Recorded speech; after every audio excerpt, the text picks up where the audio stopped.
Well, if we compare Saudi and Russia, they are not exactly on the same camp on a number of topics, notably Syrian war.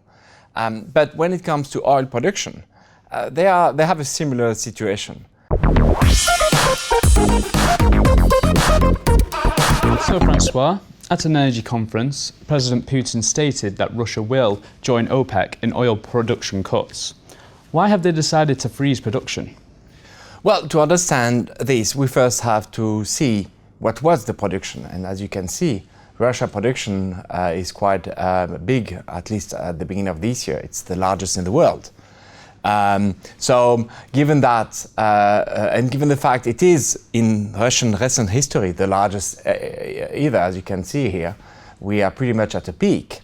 And also another element here is the cost of production. Actually, Russian cost of production is not that high, as you can see here. They are below $20, simply because most of the oil are on mainland. The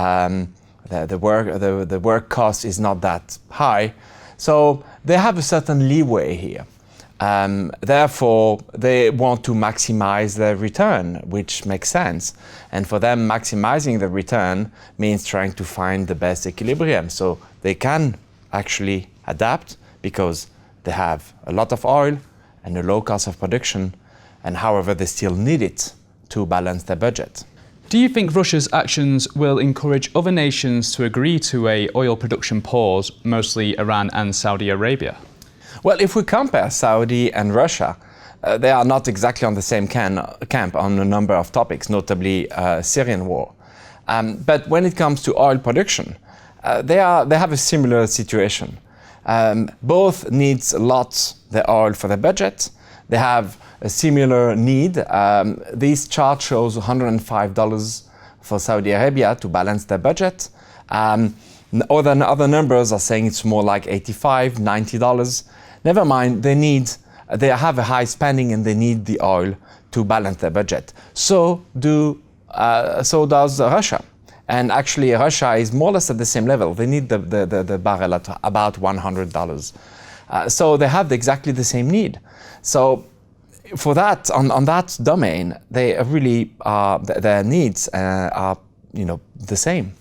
So I guess that an arrangement is possible because it is the interest of all.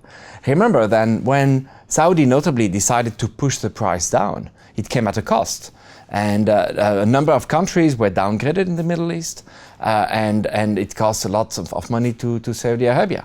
So I think there is a global consensus to see the oil price going up, and that consensus is shared by other OPEC countries, notably Nigeria, notably Algeria, and other big producers, because they just need a higher price.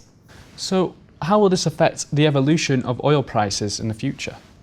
Well, the oil price is currently, roughly speaking, at $50.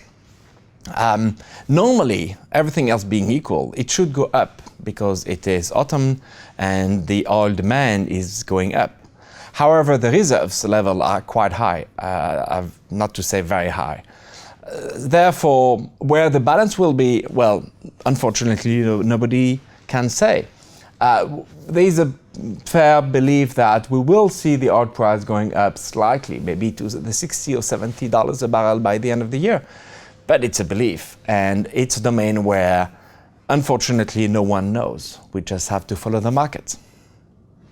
Well, thank you for joining us again, Francois. It was a pleasure. Thank you for having me again. And thank you for watching. Don't forget you can catch up with our previous interviews by clicking on our website. Goodbye for now.